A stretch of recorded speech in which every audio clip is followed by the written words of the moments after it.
देखी तात तब सहज सुधाई, प्रीति प्रतीति नीति निबनाई। उपजी परी ममता मन मोरे, कहऊ कथा निज पूछे तौरे। कृपा सिंधु मुनि दर्शन तोरे, चारी पदारथ करतल मोरे। प्रभु ही तथापि प्रसन्न बिलो की, मागी अगंवर हो असो की। चलना ब्रह्मकुल सन बरियाई, सत्य कहऊ दो भुजा उठाई। विप्र शाप बिनु सुनु महिपाला, तोर नाश नहीं कब नेहू काला। नमस्कार व्यूअर्स, और आप सब लोग कैसे हैं? आशा करती हूँ आप सब लोग अच्छे होंगे, स्वस्थ होंगे। आज मेरा रामचरितमानस का पाठ अवश्य देखते होंगे। तो सबसे पहले हम जान लेते हैं कि कल तक हमने कहाँ तक पढ़ा था। ये था कि हे पुत्र, मन में आश्चर्य मत करो, तब से कुछ भी दुर्लभ नहीं है। तब के बल से ब्रह्म जगत को रचते हैं, तब ही के बल से विष्णु संसार का पालन करने वाले हैं। तब ही के बल से रुद्र संहार करते हैं। संसार में ऐसी कोई वस्तु नहीं जो तब से ना मिल सके। यह सुनकर राजा को बड़ा अनुराग हुआ। तब वह तपस्वी पुरानी कथाएं कहने लगा। कर्म, धर्म और अनेकों प्रकार के इतिहास कहकर वे वैराग्य और ज्ञान का निरूपण करने लगा। सृष्टि की उत्पत्ति, पालन, स्थिति और संहार, प्रलय की अपार आश्चर्यभरी कथाएं उसने विस्तार से कही।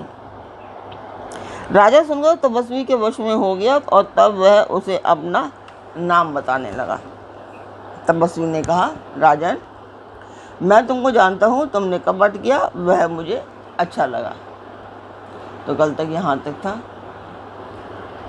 और अब जानना चाहेंगे कि ये मैं पाठ क्यों कर रही हूँ। तो जो लोग पहले से मेरे वीडियोस देखते हैं उन्हें पता है, और जो नए हैं मैं उन्हें बता देना चाहती हूँ कि ये एक शुभ कार्य है और मैं मंदिर के लिए कर रही हूँ।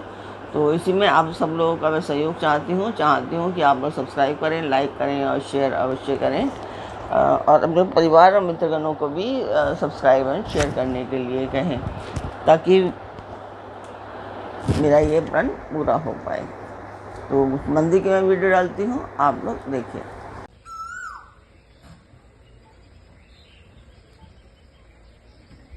तो मंदिर की वीडियो आपने देखी, आपको मेरा पाठ कैसा लगता है अवश्य बताएं। तो अब शुरू करते हैं हम आज का पाठ। स्वागत करती हूँ मैं आप सभी का अपने इस कार्यक्रम रामचरितमानस के बालकांड पाठ में। तो तपस्वी ने कहा, हे राजन, सुनो, ऐसी नीति है कि राजा लोग जहाँ जहाँ अपना नाम नहीं कहते, तुम्हारी वही चतुराई समझकर तुम पर मेरा बड़ा प्रेम हो गया है। तुम्हारा नाम प्रताप भानु है। महाराज सत्यकेतु तुम्हारे पिता थे। हे राजन, गुरु की कृपा से मैं सब जानता हूँ, पर अपनी हानि समझकर कहता नहीं। हे तात, तुम्हारा स्वाभाविक सीधापन, सरलता, प्रेम, विश्वास और नीति में निपुणता देखकर मेरे मन में तुम्हारे ऊपर बड़ी ममता उत्पन्न हो गई है। इसलिए मैं तुम्हारे पूछने पर अपनी कथा कहता हूँ। अब मैं प्रसन्न हूँ, इसमें संदेह ना करना। हे राजन, जो मन को भावे वही मांग लो। सुंदर ये वचन सुनकर राजा हर्षित हो गया और मुनि के पैर पकड़कर उसने बहुत प्रकार से विनती की। हे दयासागर मुनि, आपके दर्शन से ही चारों पदार्थ, अर्थ, धर्म, काम और मोक्ष मेरी मुट्ठी में आ गए। तो भी स्वामी को प्रसन्न देखकर मैं ये दुर्लभ वर मांगकर क्यों न शोक रहित हो जाऊं। मेरा शरीर वृद्धावस्था, मृत्यु और दुख से रहित हो जाए, मुझे युद्ध में कोई जीत न सके और पृथ्वी पर मेरा 100 कल तक एक छत्र अकंटक राज्य हो। तपस्वी ने कहा, हे राजन, ऐसा ही हो, पर एक बात कठिन है, उसे भी सुन लो कि हे पृथ्वी के स्वामी, केवल ब्राह्मण कुल को छोड़ काल के तुम्हारे चरणों पर सिर नवाएगा। तब के बल से ब्राह्मण सदा बलवान रहते हैं, उनके क्रोध से रक्षा करने वाला कोई नहीं है। हे नरपति, तो यदि तुम ब्राह्मणों को वश में कर लो तो ब्रह्मा, विष्णु और महेश भी तुम्हारे अधीन हो जाएंगे। ब्राह्मण कुल से जोर जबरदस्ती नहीं चल सकती। मैं तुम दोनों भुजा उठाकर सत्य कहता हूँ कि हे राजन, सुनो, ब्राह्मणों के शाप तुम्हारे बिना तुम्हारा नाश किसी काल में नहीं होगा। राजा उसका वचन सुनकर बड़ा प्रसन्न हुआ और कहने लगा, हे स्वामी, मेरा नाश अब नहीं होगा। हे कृपा निधान प्रभु, आपकी कृपा से मेरा सब समय कल्याण होगा। एवं वस्तु ऐसा ही हो, कहकर वह कुटिल कपटी मुनि फिर बोला, किंतु तुम मेरे मिलने और तथा अपने राह भूल जाने की बात किसी से ना कहना। कह दोगे तो हमारा दोष नहीं। हे राजन, मैं तुमको इसलिए मना कर रहा हूँ कि इस प्रसंग को कहने से तुम्हारी बड़ी हानि होगी। छठे कान में यह बात पढ़ते ही तुम्हारा नाश हो जाएगा। मेरा यह वचन सत्य जानना। हे प्रताप भानु, सुनो, इस प्रकार बात के प्रकट करने से अथवा ब्राह्मणों के शाप से तुम्हारा नाश होगा, और किसी उपाय से चाहे ब्रह्मा और शंकर भी मन में क्रोध करें, तुम्हारी मृत्यु नहीं होगी। राजा ने मुनि के चरण पकड़कर कहा, हे स्वामी, सत्य ही है। ब्राह्मण और गुरु के क्रोध से कहिए कौन रक्षा कर सकता है। यदि ब्रह्मा भी क्रोध करें तो गुरु और बचा लेते हैं, पर गुरु से विरोध करने पर जगत में कोई भी बचाने वाला नहीं है। यदि मैं आपके कथन के अनुसार नहीं चलूँगा तो भले ही मेरा नाश हो जाए, मुझे इसकी चिंता नहीं है। मेरा मन तो है प्रभु एक ही डर से डर रहा है कि ब्राह्मणों का शाप बड़ा भयानक होता है। वे ब्राह्मण किस प्रकार से वश में हो सकते हैं, कृपा करके यह भी बताइए। हे दीन बंधु, आपको छोड़कर और किसी को मैं अपना हित नहीं देखता। तपस्वी ने कहा, हे राजन, सुनो, संसार में उपाय तो बहुत है, पर वे कष्ट साध्य हैं, बड़ी कठिनता से बनने में आते हैं, और इस पर भी सिद्ध हो या ना हो उनकी सफलता निश्चित नहीं है।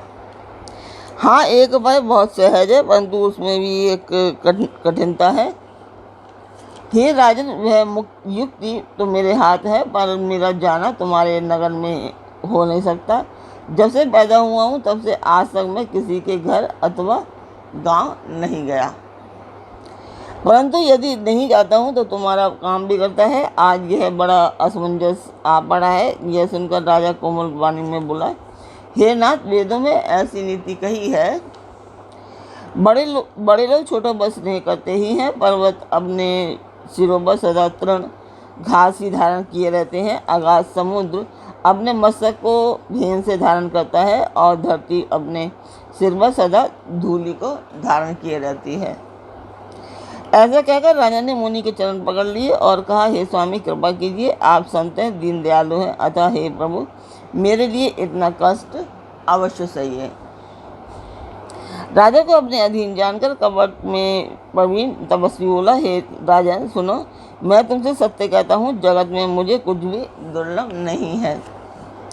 मैं तुम्हारा काम अवश्य करूँगा, क्योंकि तुम मन, वाणी और शरीर तीनों से मेरे भक्त हो। पर योग, युक्ति, तप और मंत्रों का प्रभाव तभी फलीभूत होता है जब वे छिपाकर किए जाते हैं।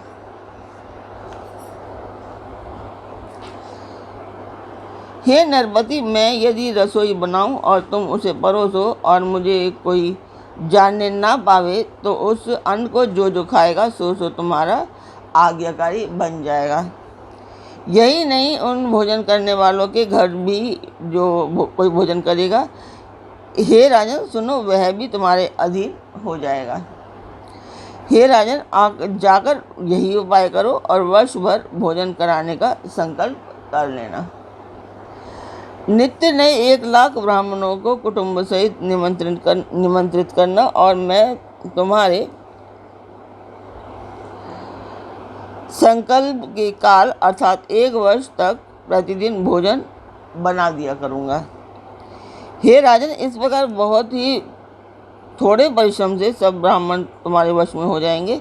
ब्राह्मण हवन, यज्ञ और सेवा पूजा करेंगे तो उस प्रसंग संबंध से देवता भी सहज ही वश में हो जाएंगे। मैं एक और पहचान तुमको बता देता हूँ कि मैं अब इस रूप में कभी नहीं आऊँगा।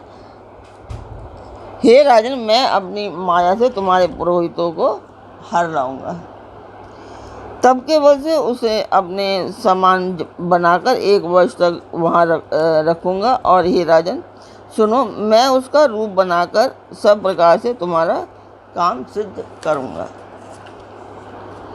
हे राजन, रात बहुत बीत गई, अब सो जाओ। आज से तीसरे दिन मुझसे तुम्हारी भेंट होगी। तब के बल से मैं घोड़े सहित तुमको सोते ही में घर पहुंचा दूंगा। मैं वही पुरोहित का वेश धर कर आऊँगा। जब एकांत में तुमको बुलाकर सब कथा सुनाऊं, तब तुम मुझे पहचान लेना। राजा ने आज्ञा मानकर शयन किया और वह कपट ज्ञानी आसन पर जा बैठा। राजा थका था, उसे खूब गहरी नींद आ गई, पर वह कपटी कैसे सोता, उसे तो बहुत चिंता हो रही थी। उसी समय वहाँ कालकेतु राक्षस आया, जिसने सुअर बनकर राक्षस को भटकाया था। वह तपस्वी राजा का बड़ा मित्र था और खूब छल प्रपंच जानता था। उसके 100 पुत्र और 10 भाई थे, जो बड़े ही दुष्ट, बड़े किसी से न जीते जाने वाले और देवताओं को दुख देने वाले थे। ब्राह्मणों, संतों और देवताओं को दुखी देखकर राजा ने उन सबको पहले ही युद्ध में मार डाला था। उस दुष्ट ने पिछला बैर याद करके तपस्वी राजा से मिलकर सलाह विचारी, षड्यंत्र किया और जिस प्रकार शत्रु का नाश हो वही उपाय रचा। भावी वश राजा प्रताप भानु कुछ भी न समझ सका। तो आज का पाठ मैं यहीं पर पूर्ण करती हूँ। कल फिर मिलेंगे एक नए पाठ में, एक नई उमंग, एक नई तरंग के साथ। तब तक के लिए जय सिया राम, सियापति रामचंद्र जी की जय।